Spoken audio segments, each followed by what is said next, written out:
Welcome to Alignment First, where we're on a mission to bring leaders back to their peace, presence, and power. And I am jamming today with Anna Redmond, founder of BRAAV and AllCoin, bringing a time-honored tradition to the digital age. Shout out to Chris Kluver. He brought us together, and I couldn't be more pleased with this connection because I find what you've built and what you're building in terms of taking the challenge coin tradition that we find amongst the armed services and public servants and bringing it to the digital age and into corporate culture is absolutely a game changer when we've never been so isolated and so connected simultaneously. So first and foremost, thanks for making the time to be here. Thanks so much for having me. I've been excited about this all day and long. Before we get into like the origin of BRAAV and all of that, let's jump to the coins. Sure. What was the impetus for this concept and recognizing the opportunity and or the challenge in taking this analog tradition and making it digital? Thank you for asking. So I have to go back a little bit and start at the beginning, which is that I, in 2020, having gone to Harvard, got a degree in economics, went to work in venture capital, worked at a couple of different hedge funds, started a completely different company, more aligned with thought leadership, suddenly decided that I wanted to go into private security. And everyone around me was sort of like skeptical, needless to say. They were like, you have no background. You are not a first responder. You don't know any first responders. You're not a veteran. You don't know any veterans. How exactly will this work? But I became really convinced that I understood the customer side problem. So I'll say a lot of people who build within private security come from the supply side, right? They've served. They've fulfilled the security portion of the equation. I felt like I really had a solid grasp from talking to a ton of people, doing my research on the buy side. And I was convinced that there was a product market mismatch and that there was an opportunity to go and innovate and build a security apparatus specifically tailored for the HR community, for building and property managers, for people who really were running into security problems, kind of had it under their domain, but didn't feel equipped to solve them and needed a fractional, quick, smart solution. And so when we launched BRAAV, it was with a vision to use tech and to use fractional fulfillment systems to deliver chief security officers into those types of environments. So like mid-sized companies, property managers of commercial buildings. And that was what we launched with. And the journey getting there was fun. And I did a ton of like stuff that was totally out of my comfort zone. I got my guard card in the state of California because I wanted to understand that process. I took a ton of not a ton, and people have really taken a ton of classes. For me, I took a ton of classes like geared towards security guards, towards homeowners interested in self-defense that I would have never thought to take. In that process, right? In the process of going from knowing zero to now being so fortunate and honestly so honored to count a lot of first responders and veterans and active duty service members among my close friends, close advisors, they began to give me challenge coins. And the first time it happened, I was like, how cool, but what is it? Like, tell me more. What is this thing? Is this currency? Can I spend it? Where do I send it? I'm going to pause your story really quick. Do you have like zero military or first responder affiliation whatsoever coming into this? Yeah, quite literally zero. Really? Yeah. And I, you know, no Greatest Generation, no Vietnam, nothing in your family tree, well, or I within arm's reach, I should you'd say. have to go back to, I mean, if you went back to World War II, yes, but Okay. we immigrated from the Ukraine when I was a kid, so Okay. that was, you know, that's like Red Army. So I had family serving in the Red Army, defeating the Germans. Yeah. But other than that, no, not at all. Smokes. Wow. So what was your, a lot of civilians in my lived experience are taken aback, honored, so appreciative when somebody bestows upon them a challenge coin. And those moments are so like quick and flash in the pan, and then it's over. I don't think we on the service member side of the house do a great job of explaining or driving home the significance of transactions, the wrong word, but this moment. Yeah. Right. And you think it's cool, but from our perspective, what we saw in you or are recognizing in this moment, I think could be brought to the surface so much better as to, oh my gosh, like this really means something, because whether I knew it or not, I earned it. Yeah. No, you're spot on. And I think that for some of the coins, once I started to research it, I had a sense, right? I had a sense for the gravitas. Probably one of the best examples I've seen this done well with civilians is my husband's a member of a local YPO chapter, Young Presidents Organization, and they had an event completely coincidentally, unrelated. I took no part in planning or orchestrating it, but it was like basically shoot guns with Navy SEALs and learn about what they do type of event. Went down to San Diego. And the group was run by Jimmy May, who's fantastic, and I've since been in touch with him and have sort of shared what I'm building. But they went ahead, ran the whole day. I think there were, I want to say like somewhere between 30 and 40 participants, maybe a little bit higher. And at the end of the day, they talked about challenge coins, and then they did something awesome, which is they didn't give one to every single person. Ooh. FOMO all day long. Yes, there is 100% something to that. And I loved it. And I was like, man, this is so new for the YPO crowd, because you show up to an event and you're like, where's my champagne? Where's my goodie bag? Everyone gets a goodie bag. I want 2 goodie bags. I need one for my kid. Like, you know, it's sort of more is more. And this one, I literally think through that group, they maybe handed out 4 coins, right? Or maybe 5, but it was a very low number. And they did it in front of the whole crowd and sort of called up each person, had a little narrative of like why you've earned it. Yeah.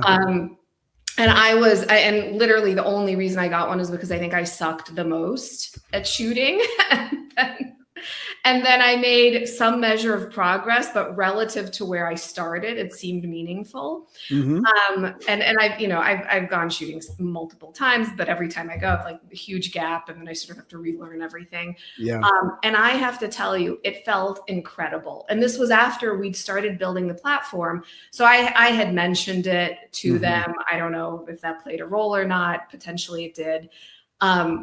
But that was the first time that I had actually seen and witnessed sort of a challenge coin ceremony with that level of sort of gravitas. Yeah. And I went home and I was just beaming, and my husband did not get a coin. I did. And I told him, I was like, you can hold it if you want.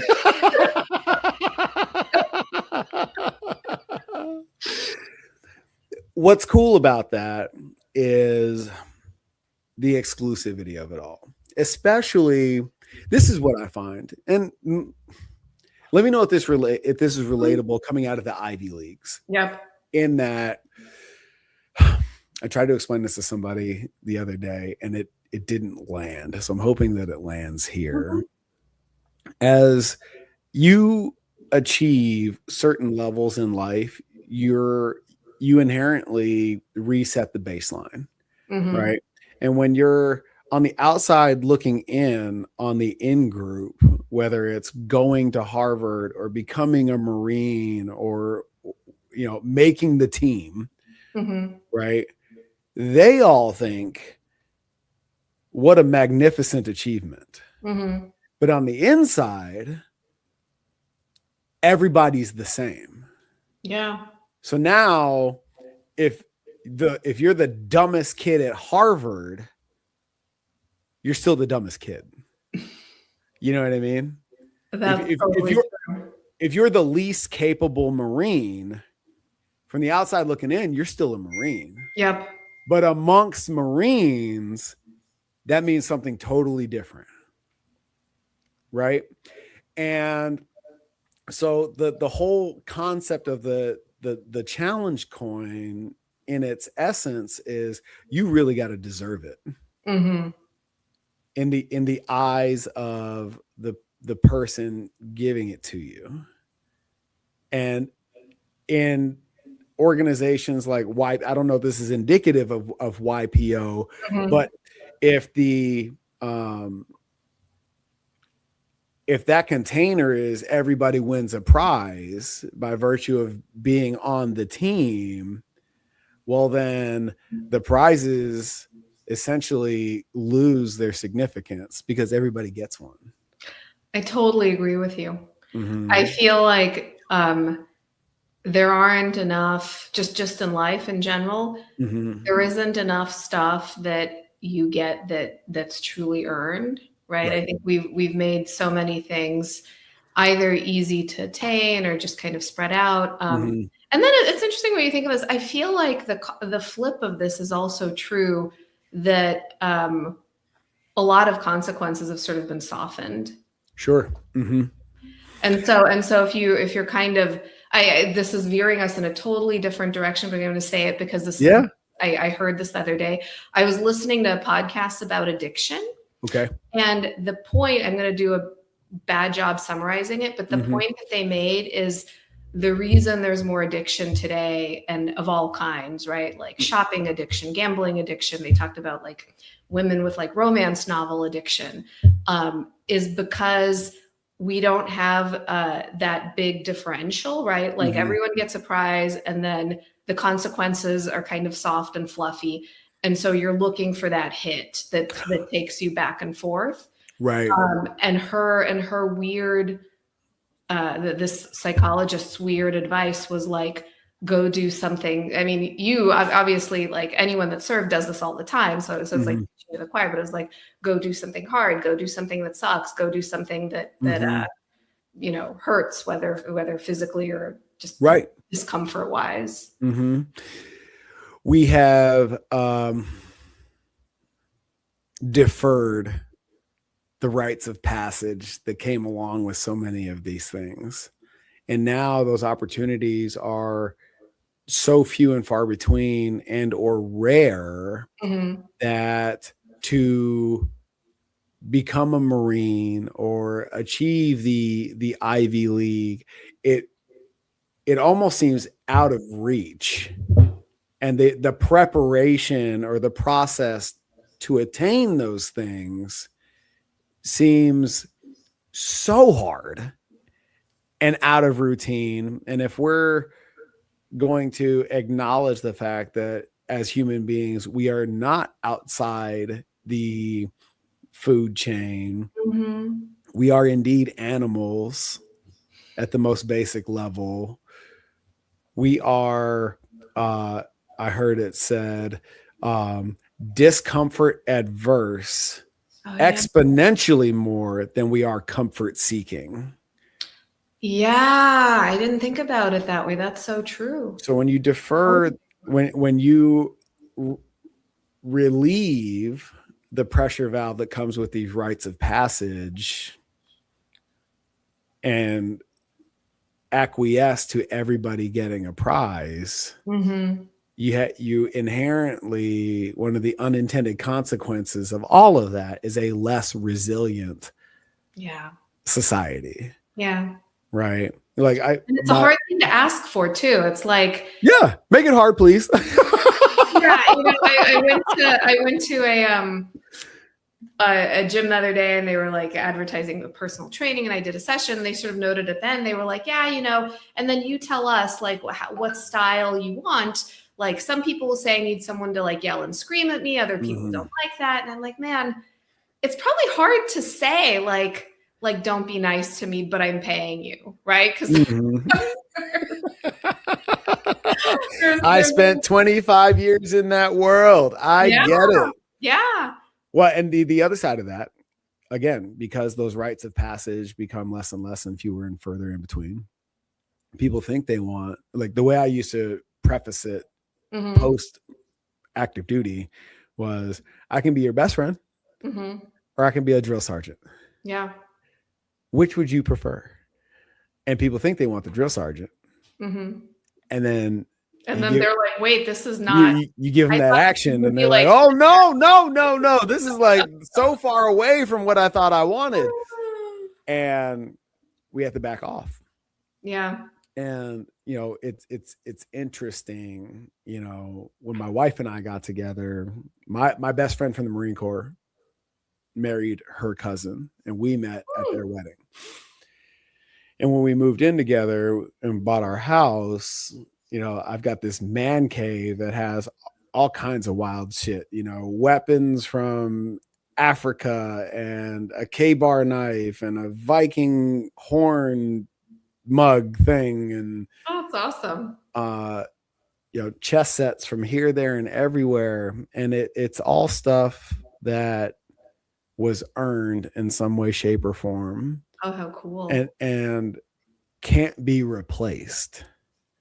I can't just go buy another of 90% of this shit.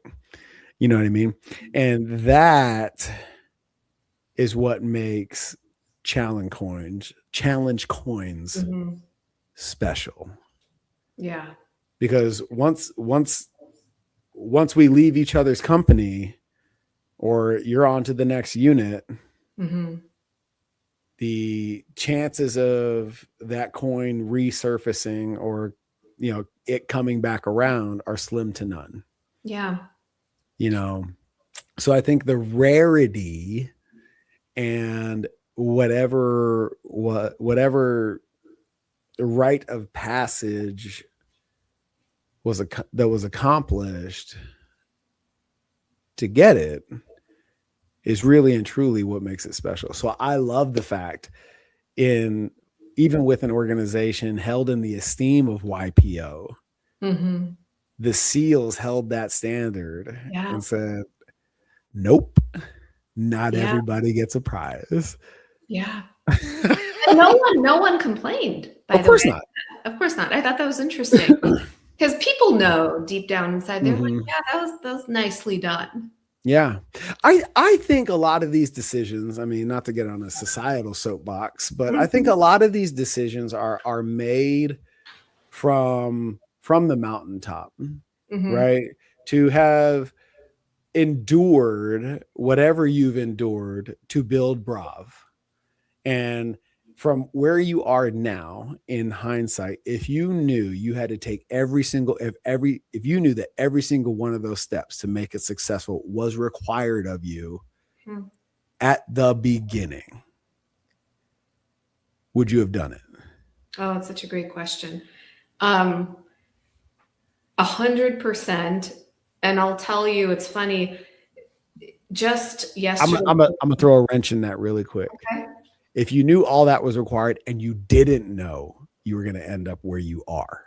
See, that's a better reframing. Yeah. But I'm still answering the same way because I have to tell you, I was talking to my advisor yesterday and I was updating her. We've had an amazing week on top of an amazing month on top of an amazing 3 months because, we launched our beta 2.5 months ago. we're onboarding users, we have paying clients, we have a list of organizations that are going to get on the platform. We've had our challenge coins distributed at conferences, war games organizer uses them. We have I'm so proud of our list of early adopters. It's phenomenal. Like in my wildest dreams, I don't think I would have hoped for this. But the thing that I told her is I was like, man, Ashley, if I hadn't built something that didn't work, I wouldn't know the difference of the feeling. I'm like, we are flying. We're taxiing down the runway, ready for takeoff.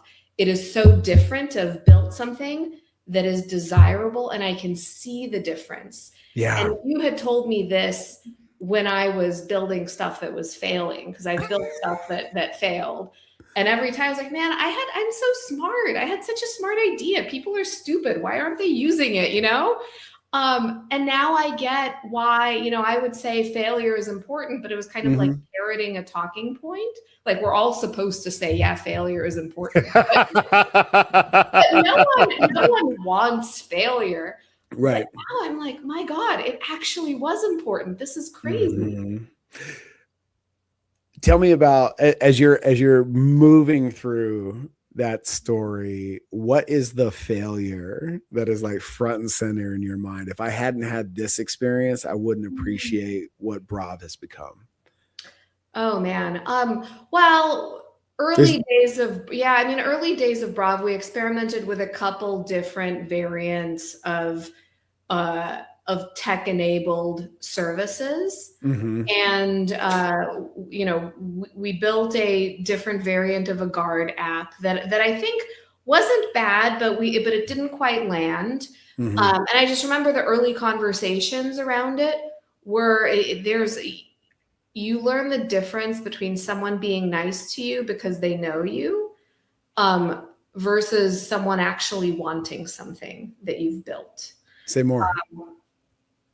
So I had a lot of conversations around that. And then we built another tool, which by the way, I think is really valuable, helping families build emergency plans for their families, which we may come back to. It's possible the core idea was interesting, but just the way we built it was dumb. But I couldn't get people to test it for free. And I was like, I mean, maybe I was selling it wrong too. Like there's that whole package, like maybe it was the messaging. But I'll tell you, early days of the Coin app, I had people like really eager to jump on the advisory board. I had people calling me back, texting me on the weekends if stuff didn't work, rather than just being frustrated and giving up. I was getting calls and emails and messages of like, hey, I really am excited to upload my coins, but this is the screen I'm getting, or like, I can't even log in. So the number of follow-ups that I had from people early days, I've just never had that before.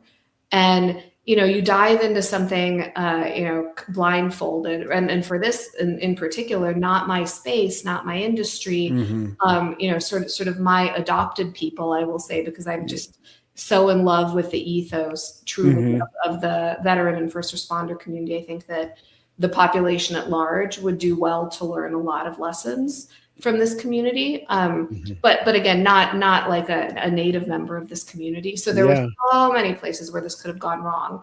And we're in a really fantastic spot. That's awesome. Well, and I'll tell you, because this is good. I'm in a group called The Post. Shout out to Christian Ponder. And the whole point of the group is high level athletes in another life that have become executives and entrepreneurs. Okay. And they hosted a summit last fall, and what I experienced were conversations that sounded so familiar. And it took me a long day, a lot of conversations, and a couple of drinks to finally figure it out. I was like, oh, they're all talking about the same shit that veterans are talking about. Right? Like now the sport, I haven't found my tribe since I got done playing sport.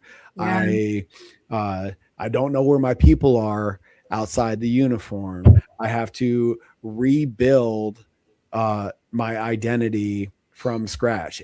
All the scaffolding that supported my greatness and made me awesome at this one thing is now gone. Yeah. And it was built over a lot of time. What do I do now? And the difference between that container and what I've experienced, particularly in like the nonprofit space with the noblest of intentions in the veteran community, everybody's looking at that challenge from a place of, well, at least I have these superpowers that that I'm able to transcend from my athletic career. Let's go do this thing. Versus that really tough transitional period coming in the veteran community, in which let's fix what's broken first and then get to being productive. And I was like, why can't we as veterans skip that part and just lean into our superpowers? Yeah. As a community. Yeah. The way that I'm watching these athletes who seem to have very similar issues, challenges. What's the difference?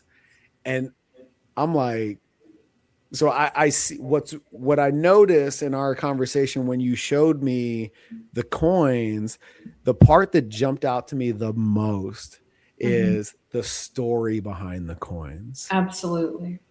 This is why this coin was made. This is the operation that it represents. This is the unit and what they did that makes this coin memorable.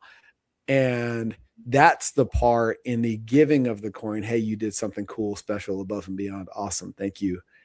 Take this coin. We recognize you. We see you. We appreciate you.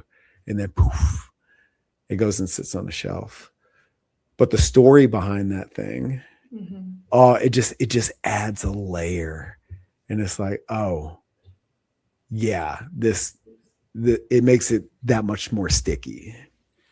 No, 100%. And I think we really see ourselves as a vehicle for preserving the stories, right? And so, just as a quick summary for the listeners, there are really two ways that you can interact with AllCoin.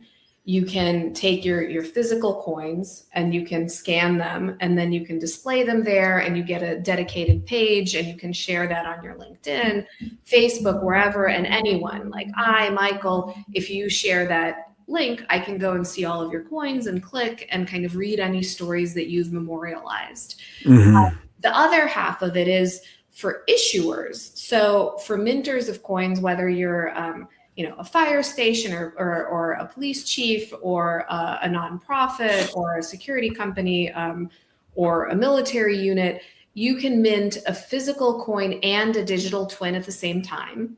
And the digital twin goes on the blockchain, which we describe as like digital cement.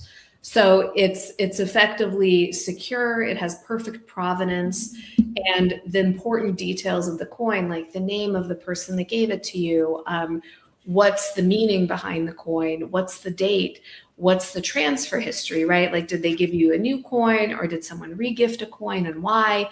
All of that is on the blockchain, including any media that the coin issuer wants to include. And we've had really meaningful coins already set up on our platform with media that tells a tremendous story. And the best example of that is a police detective whose partner was his wife, and she was injured in the line of duty, was shot. Thank God survived, but had very, very meaningful injuries and paralysis. He took that experience and he started a company, and he built a company developing training devices to teach police officers to react to shootings better. And it's an eStim device that goes on your arm. I think he may have a leg version that he's created, and it feels terrible. And I know that because I tried it against my better judgment. I don't really know what I was thinking. But he made a coin specifically to sort of award to people that are able to go through his training and his system is leveled 1, 2, 3, 4. I tapped out at level 3. I was like, this is it was very not good. But at level 4, which is what he insists, he's like, if I'm ever training police officers, they have to be able to do it at level 4. If they can't do it at level 4, maybe this is the wrong job for them. Oh, wow. Yeah. Yeah. So I was like, so he developed, and I sort of assisted in the background, a coin that he will hand out to people that are able to do it at a level 4. And it has that's cool. and everything at the number 4. But because we have this amazing digital coin that we were able to help him develop, he input a video which shows, people using the device.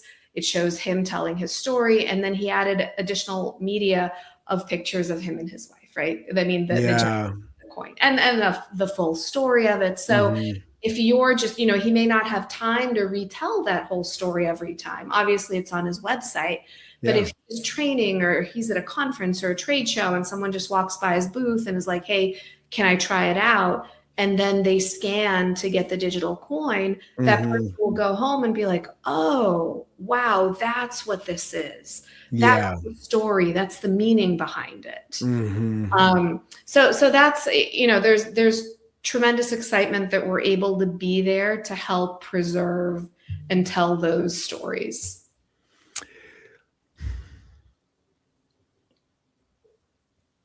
What was the epiphany behind the digital transformation of this whole thing? Like, why did you see a need to take this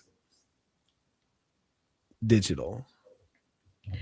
I think, so I'd gotten a handful of coins, was so fortunate to have folks that saw something in me and wanted to gift them to me. And as I was getting coins, I also started asking, right? Tell me about your coins. Where did they come from? What are the stories? What are some cool ones? And I was overwhelmed with the depth. Every single person that I asked had a coin story. Every single story was meaningful. Some were meaningful in big dramatic ways. Others were sad, right? There are coins that commemorated lives lost. Others were just emotional. Then there were stories of like the moment that someone saw something in me and like made it a point. I talked to people who are like, this coin I actually carry with me all the time, even though it happened, 10 or 15 or 20 years ago. And I began to think, gosh, like the stuff that's important, the thing that's important about the coin, like it's hard, right? It's hard. You're playing with it. It feels good in your hand. But it's not the metal, it's the meaning, right? It's the story. And it occurred to me, by the time I started hearing people, point to a challenge coin wall behind them and say, gosh, this coin is super special, but I can't remember the last name of the man that gave it to me. Or I wish I could remember the date that this happened. I think it was in this month, but I'm not sure. I was like, geez, like it's so fragile. Like it's a heavy metal thing, but fundamentally it's fragile because it's only as durable as the person that's able to repeat the story. And then the whole other layer is like, gosh, you look at Korean War, Vietnam War veterans, World War II, the ones that are left. When we were researching this platform and starting to build, we talked to some of them and they said, when I die, my grandchildren will have no clue what these are. They may throw them. Right. And there's this profound sadness that these moments that I would argue are the best of humanity. Right. Yeah. Like that's what, like, it's not the news headlines of like, this person hates this person and everyone's terrible. Like this is what we should be reading and preserving. So all of that was sort of percolating. I'm fortunate to have a tech background. And so I had the benefit of also knowing about blockchain technology and how it worked and what the opportunities there were, and specifically how the art world had been using blockchain in ways very similarly to what we're doing with challenge coins. And honestly, we threw up a sort of spaghetti at the wall, very fast alpha that I think was built in, I want to say probably less than a month. And now with AI, if I was starting today, it would have been built maybe faster. And we were like, let's see what people say. And it's so clunky and this doesn't work and this stuff's broken. And the response was just overwhelming. And I recruited a couple of my early advisors for this project just off of that alpha. I had people actually want to start using it right away. And we had a few folks using it, even though I told them, I was like, we're going to transition to something better. Just hold your horses, but we'll preserve your accounts.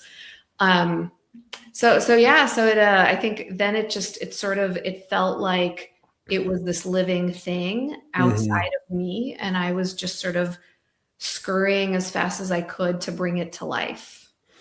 What I find interesting about you being the vessel for this mission is how your lack of affiliation with the community plays to your favor, in that the spectacle of this tradition, the novelty of it, is so magnanimous to you.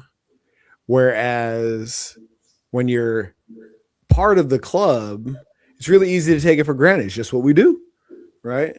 Oh, you owe me a drink. Where's your coin? It's just, it's part of the gig. Whereas, I mean, you're in the club now, but once upon a time when you were on the outside, I appreciate it. When you were on the outside looking in, it was like, that's really fucking cool. Yeah. And I want to know more about that. And I think what I'm experiencing in you in this conversation and what I've seen is you're bringing that to the forefront and and also pulling it out of the in-group as well, and creating a deeper appreciation for this tradition that may or may not have become taken for granted. Yeah, and I'll add one more layer, which I think is really an important part of it to me. I want to build something that civilians will look at also, and that will let them have deeper engagements and better conversations with veterans and with service members. Because I can't tell you how many times I heard people say, like, my spouse doesn't want my coins on the wall, or like they're cluttering up, right? They're cluttering up the room, or my kids are little and they love to play with these things, but I want to transmit all of the stories. I got to tell you, the bottom shelf of, my crazy memorabilia, is littered with coins, and my kids come in. I'll take a picture of it and I'll show it to you. My kids come in and like, Dad, what's that one? Or what's that one? And it brings me a lot of joy because, one, I love the storytelling. It's super fun, but also it stirs up things that I haven't thought about in decades. Yeah. And it's like, oh shit, I remember there's a funny story behind that one. Let me tell you about Lieutenant so-and-so or Lance Court, whatever. We were on this mission when I got that, And, or a veteran that there was an AFSOC doc who was a member at our gym. And when we shut down, he was like, dude, this has been such a spectacular part of my life. I made these for my unit and I want you to have one. Wow. And it's like, that meant so much in this season of my life. It's like, oh, like that carried so much significance because those moments are so few and far between nowadays, and so to create a platform for not only the memory but the storytelling to take place, it's so cool. It's so cool. And it I think from where I'm sitting, I like that it gives me a jumping off point to engage, because I'll tell you, a lot of civilians, and I was definitely in this category, was like, I want to know, right? I really want to know about your lived experience. The parts that were like fun and great, but also there are a lot of parts that are not traumatic, right? Or in between, right? You don't have to go all the way to trauma. Oh like, yeah. Just like tough, right? But you know, there's a real lack of knowledge of like, how do you open that conversation? How do you ask? And on the subject of veteran mental health, yeah. I had a lot of conversations with people about how beneficial it is to have a space where people can not only post their coins, but tell their stories, but engage. And veterans primarily were excited and interested, like, gosh, if I find the other people that have this same coin, and the coin was minted in the aftermath of something sad or hard, you know, there's that group that you can reach out to and say, oh, you know, how are you feeling? Like, do you remember the network? what Yeah. happened? Oh my gosh. Yes. Yeah. On that note, I introduced you to Josh Otero and everything that he's doing with Alana. Yeah. And Awesome. His veteran mental health advocacy through gaming. I'm pumped to see what you guys are able to collaborate on, because it just seemed, after our first conversation, I've known Josh forever. Shout out to him, Alana, and Warrior Gamer. It just seemed like a match made in heaven. I'm like, oh yeah, this fantastic. is. We had a fantastic conversation. Sounds like he's fundraising, and we'll be in touch as soon as he pushes through that chunk of it. But yeah, there's so much overlap. And I'll kind of come back to and close the loop on the civilian piece of it. Yeah. I think there's a fear of asking something that you're not supposed to ask. And if you tell me more. Well, like I'll just blurt it out, right? Like the question you're told you're never supposed to ask is, have you killed anyone? Obviously, right? Like that's not appropriate. But then there's like, well, what else can't you ask? But are there things that people maybe would share with you, or that they want to share? And there's not a way that civilians intuitively know how to engage in those conversations. But the coin is so easy, right? You can always ask, tell me about your coin.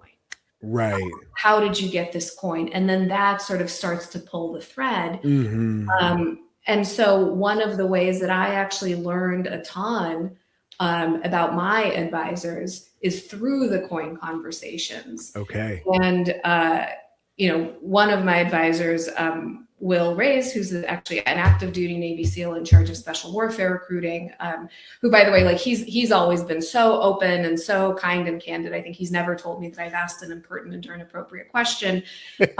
But we had a conversation about, like, was there ever a time that someone did something for you that you wish you had a coin to give them? I didn't know what I was expecting to hear, but he told me about a time when literally someone almost killed him, and a gentleman that he was working with saw that, noted it, and told him, and saved his life. And I was like, wow, I mean, how intense. Right. And I think a sniper was aiming at him was the narrative. Okay.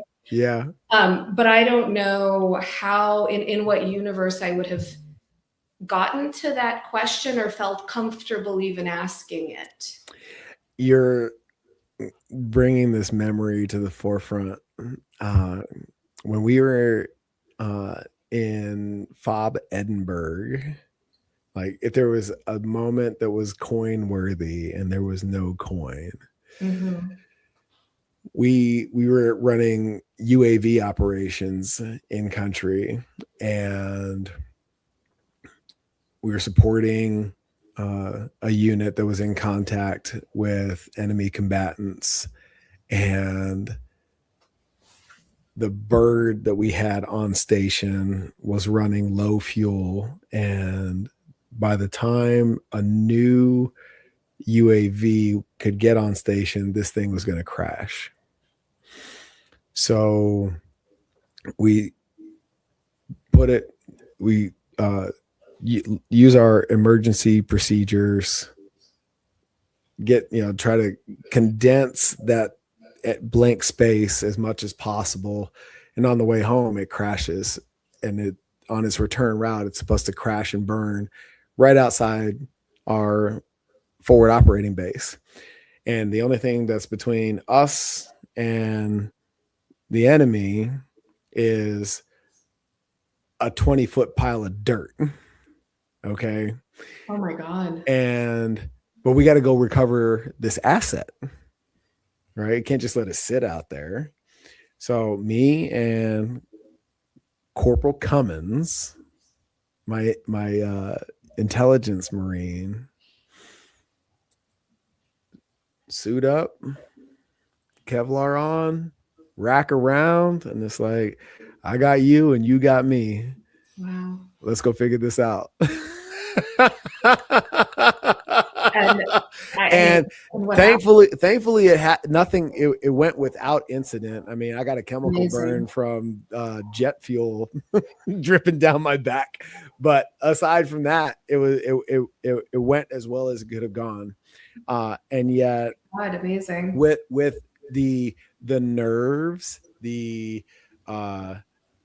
unknown, I mean, like, are we going to do this thing? Is it going to be on as soon as we come over the top, or are we going to encounter nothing? And without just thinking about it, it makes it like, it was so normal at the time. And as I'm thinking about it 15 years later, it's like, holy shit, that was wild. Yeah. Like, he asked no questions. Aye, sir. Let's, okay. And as I'm thinking about it, I need to reach out to him. I think he's a photographer in Oregon now. But like let's make a coin commemorating that on our platform and send it to him. Oh my gosh. Yes. Yeah. But before I get too, I haven't thought about that in forever. So thank you for. That's what an intense story. Can I just ask you, what did that feel like in the moment when you were like, you're going over and you have no clue? I mean, really, you didn't. Your life was at risk, right? I remember. I remember looking at it from a perspective of, being a lieutenant and being the officer in charge of my detachment on this outpost, and still recognizing who the real subject matter expert is in this unit. Yes, I'm ultimately responsible for the success or failure of our missions. And at the same time, Staff Sergeant Frakes and De Leon, like, they are far more experienced on this platform in the conduct of these missions than I'll ever be. I was an augment lieutenant to this unit, meaning I'm only here for this deployment, and then I'm going back to air traffic control. And with that train of thought, I was like, if we lose me, the mission goes on. Wow. If we lose one of them, there's going to be a lot of questions and gaps that need to be filled. Wow. And at the same time, we need another Marine to provide security to go get this damn bird. So there's only 3 of us in the tent, and it was like, hey, Cummins, you're coming with me. So was it, sorry, maybe I'm missing the joke. Was it literally rock paper? No. But it was like, hey, what, But you just were like, oh, I picked this person. We're all mission capable. Yeah. Either I'm going to choose, or one of you is going to volunteer. Did you chose? And it was really like, as you're asking me to like remember. Yeah. I just remember looking at both of them, and the body language of Cummins was, hey, sir, this is what we signed up for. Wow. And I was like, and Jesus, I can't even remember who the other Marine was, but like I'm so in tune with energetics now. Like the energy of Cummins was like, yeah, I want that guy, you know?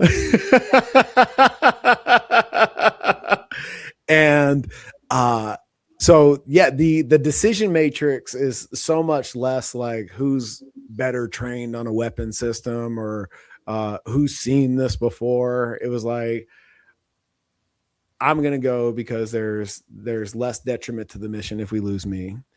And there's only 3 of us, and 2 of us, one of us is already selected. So who's coming with me? You know, and that's kind of that's what it was in that moment. God, I haven't thought about that shit. Can I just tell you what an incredible, incredible story and an incredible mindset. Like this is actually part of why I wanted to build this. I think that most Americans don't understand how many people are there ready to put mission over their own lives. And my God, like, thank you for that. Thank you to everyone. But I just have to tell you, like, barring my children, I think I can't imagine myself like you're describing it and you're laughing and like my palms are sweating. Like I feel very nervous just hearing about this. I would be like, that hill? How about that one? Like, no. It's one of those it's one of those things, and you have to you've been around us, sure, and I'm always amazed like that long enough now. I think that the stakes are so fucking high in those experiences, and you see this in the first responder community for Absolutely. Sure. Yeah, the humor in these circles is so socially unacceptable. Yes, I've noticed. I think it's reined in for me for sure. But it's like you can't tell that joke outside this room. Like, like we can't laugh when we tell this story to the general public. We can't laugh, you know. But I think because the stakes are so high, it's so much less a defense mechanism and so much more a necessity.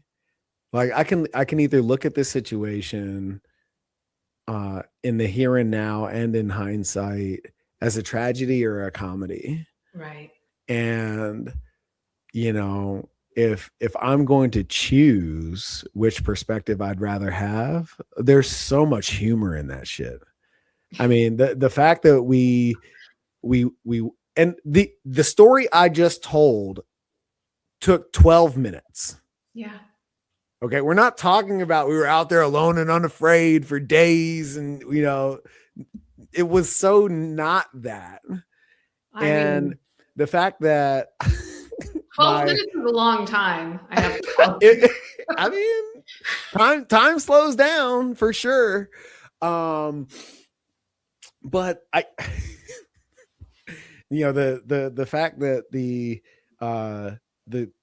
biggest takeaway from the experience is some faded tattoos and a chemical burn from jet fuel leaking down into my camis.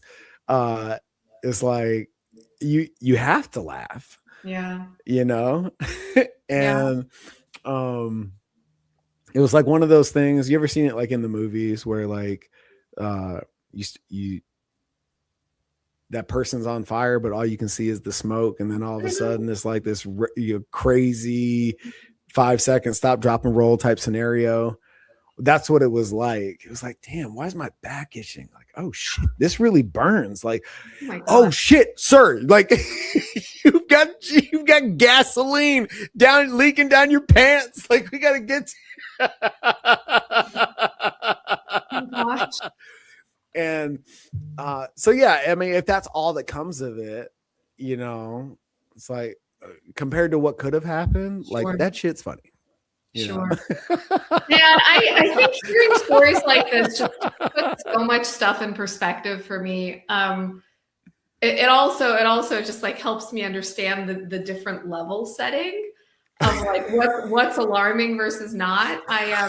So early BRAAV days, when I was taking a bunch of classes, there was a class that I did where they did some scenarios and self-defense stuff, but long story short, I didn't know that they'd be doing this, but they ended up using a shock knife in some of them. Do you know what that is? No, tell me. Really?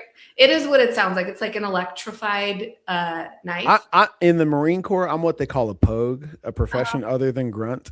Okay. So Love like if that's a thing in our community, like I would be the furthest from that experience in my training. Well, I think it's probably, I don't know that you would be using it in the military. It was like a self-defense thing, but the story isn't that. It's the fact that it didn't feel great. And the first time they did it, I was like, not enthusiastic about it. And I remember coming up to the instructor because they were running other scenarios, and the guy was I think also a former Navy SEAL.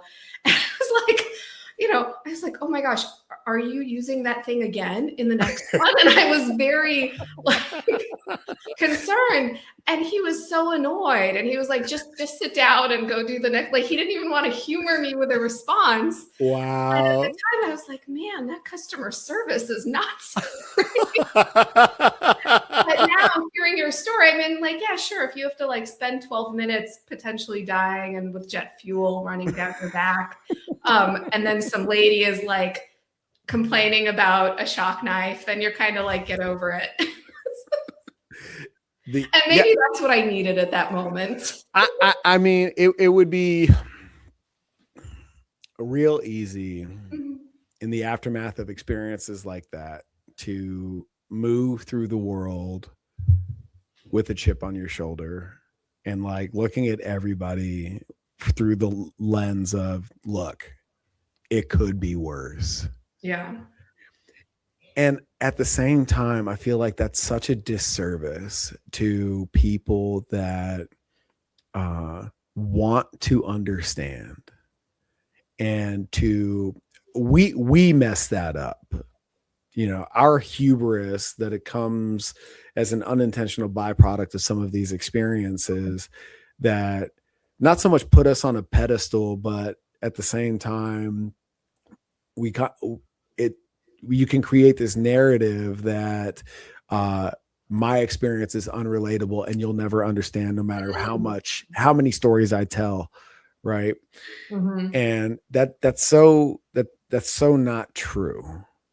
Right. It would be really hard to, bridge the gap between empathetically where you would truly understand what those 12 minutes was like. Yeah. And still, it doesn't dismiss or discount your willingness and desire to try to understand. Yeah.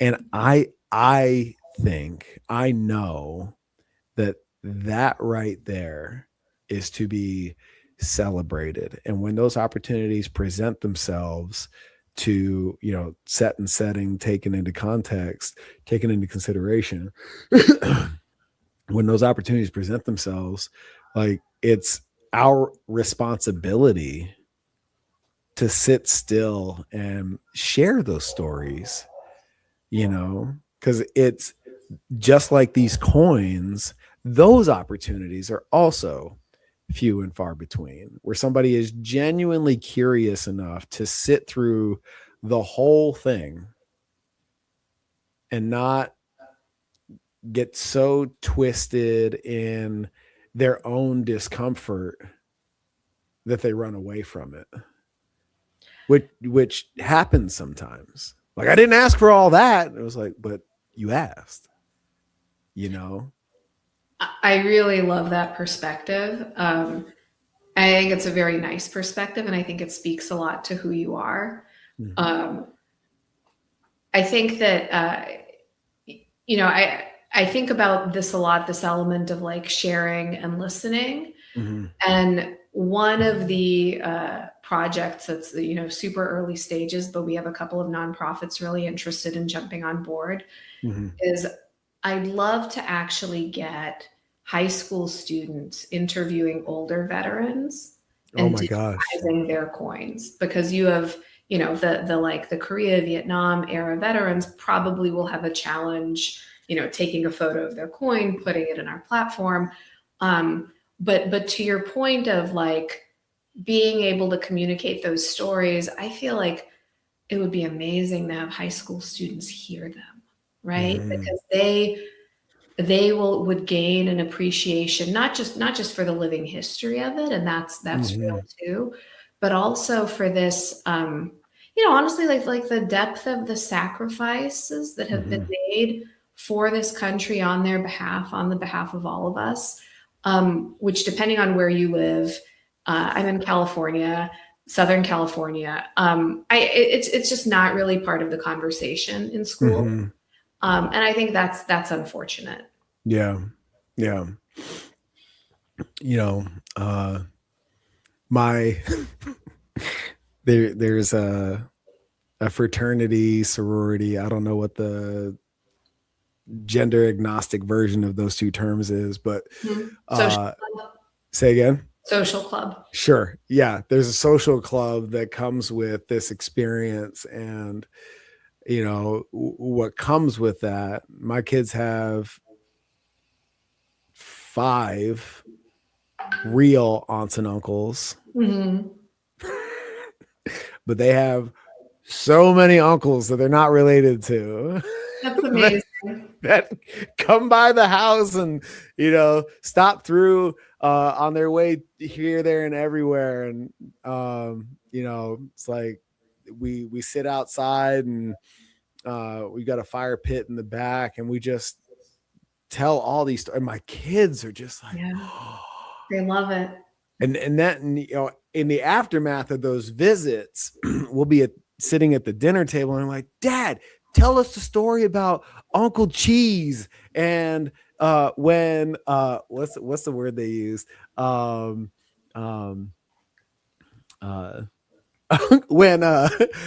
Uncle Beef crashed out. Tell us that story again. And it's like the things that they remember from literally a 2-hour interaction with an old pal of mine. It's like we tell those stories with such reverence and enthusiasm and humor. I love everything that you're doing, because you've created a container at the very least to attempt to capture that. And I for what it's worth, on behalf of all of us, I'm grateful for what you're doing. So kind of you to say. Thank you. I'm so excited. I'm so excited to, like the more stories we collect, the more memories I think we preserve. And I'd like to think that there will be children and grandchildren that really benefit from this, and are able to go and retrieve these memories, and recollect them better than they do just hearing the story and remembering wisps and fragments of it. Gosh, Anna, you're absolutely amazing. I'm so grateful for you. Where can everybody go get their coins and see these stories? I'm so glad you asked. Okay, so allcoin.braav.co, right below my name on the screen, is where you would go. I do have to tell you the site is gated right now, so it'll say that there's a wait list. If you mention Next Level HQ, I will take you off the wait list right away. And you can hop on the site and you can upload coins. And uploading your coins is always free. Creating community, friending people. I think we just redid our messaging app on the site, so that should be working even better than it did before. All of that is always free of charge. If you are interested in being a minter, a creator of a digital coin, that is gated right now. You need to apply. There's a fee for that. If you're an exceptional nonprofit doing really stellar work, talk to me. We have a couple of slots available for complimentary digital coins. And then if you're interested in a physical coin with a digital twin, we have partner vendors and we can take care of that from start to finish. And I always forget to say this. If you find something that is not working or something that you hate, or you know how we should be doing it better, it's a beta. I think it's pretty darn good. It will be way better in 3 months, way better in 6 months. My email is anna@braav.co. Reach out to me with that, or honestly for anything. Would love to hear from anyone. And I think that's about it. You're absolutely incredible. Thanks for making the time. And for everybody out there on a mission to be the fittest leader, it starts with integrity, courage, and ownership. And it's all laid on the foundation of alignment first. Head over to nextlevelhq.co for all things next level, this podcast, this conversation on aligned leadership, and join our leaders forum. It's free, and this conversation permeates that entire platform. Until next time, guys, alignment first. Thanks so much.